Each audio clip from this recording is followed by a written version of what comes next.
Kisah Para Rasul 22, beginilah firman Tuhan. Paulus berbicara kepada orang Yahudi. Hai saudara-saudara dan bapak-bapak, dengarkanlah apa yang hendak kukatakan kepadamu sebagai pembelaan diri. Ketika orang banyak itu mendengar, ia berbicara dalam bahasa Ibrani.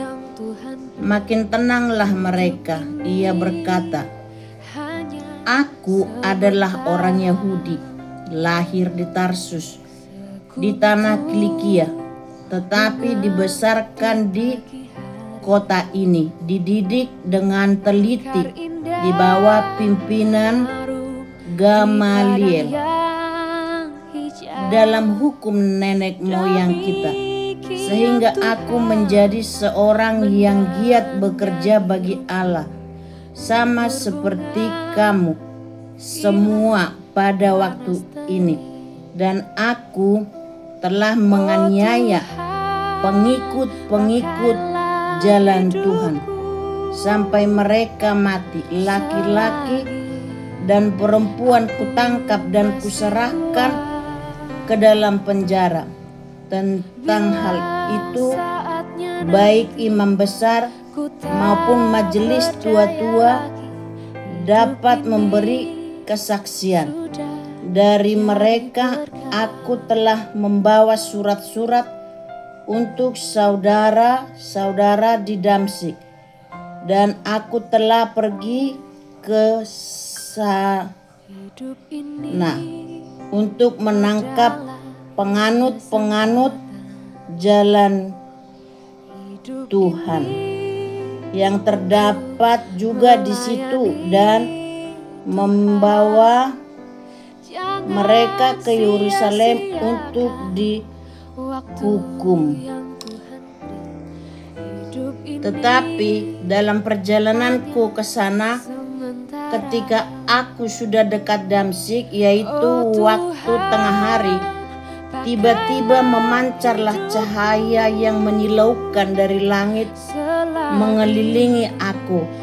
Maka rebahlah aku ke tanah, dan aku mendengar suatu suara yang berkata kepadaku, "Saulus, Saulus, mengapakah engkau menganiaya aku?" Jawabku, "Siapakah engkau, Tuhan?" Katanya, "Akulah Yesus orang Nazaret yang kau aniaya itu."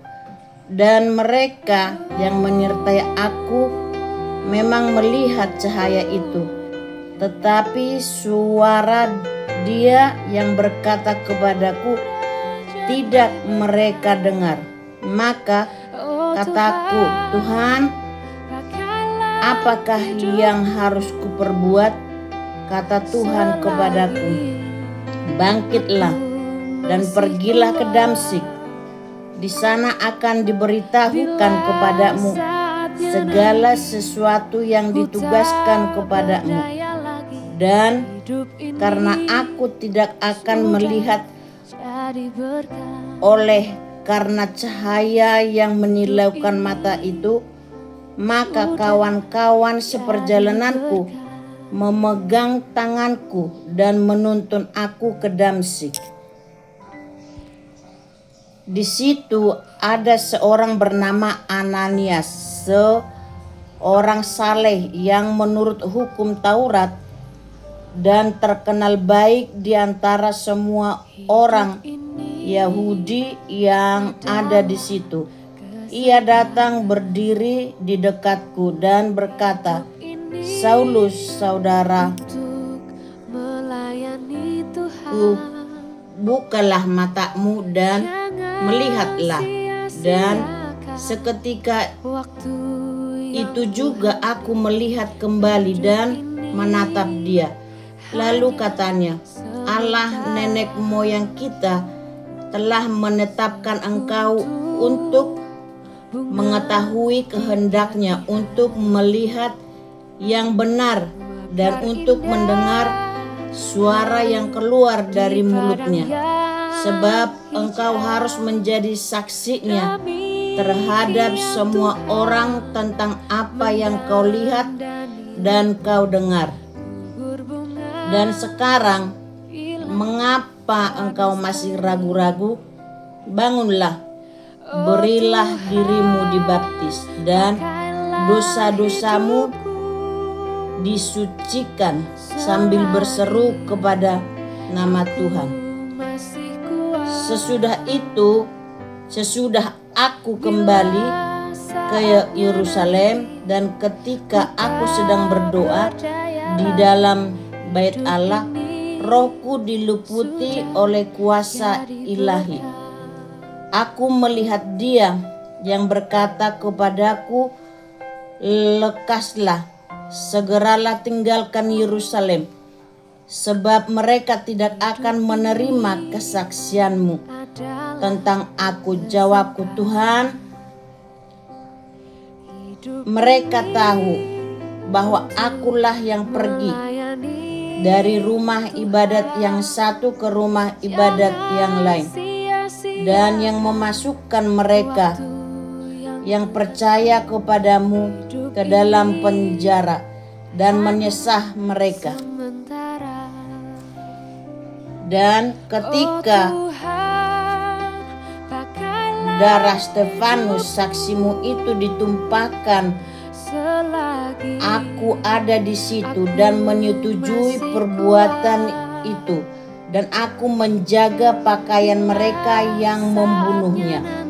Tetapi kata Tuhan kepadaku, pergilah, sebab aku akan mengutus engkau jauh dari sini kepada bangsa-bangsa lain.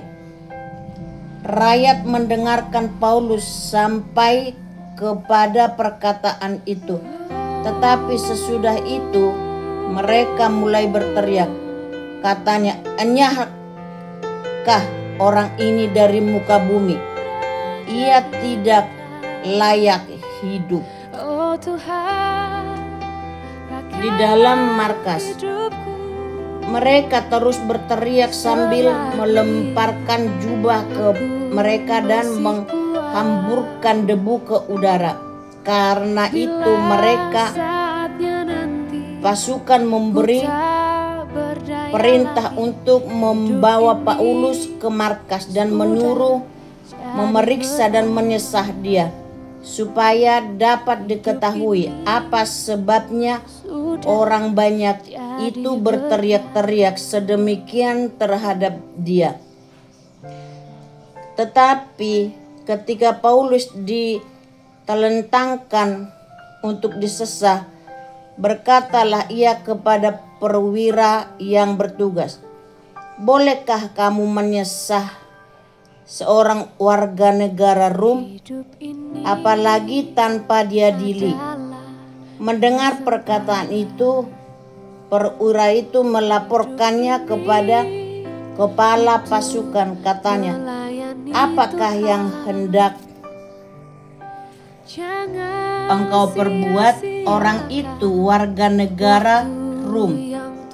Maka datanglah kepala pasukan itu kepada Paulus dan berkata, katakanlah, benarkah engkau warga negara Rom?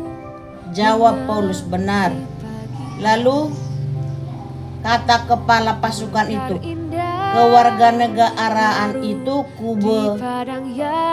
kubeli dengan harga yang mahal. Jawab Paulus, tetapi aku mempunyai hak itu karena kelahiranku. Maka mereka yang harus menyesah dia segera mundur, dan kepala pasukan itu juga takut. Setelah ia tahu bahwa Paulus yang ia suruh ikat itu adalah orang Rom, Paulus di hadapan mahkamah agama. Namun kepala pasukan itu ingin mengetahui dengan teliti apa yang dituduhkan orang-orang Yahudi kepada Paulus. Karena itu pada keesokan harinya ia nyuruh mengambil Paulus dari penjara dan memerintahkan supaya imam-imam, kepala dan seluruh mahkamah agama berkumpul. Lalu ia membawa Paulus dari markas dan menghadapkannya kepada mereka. Amin.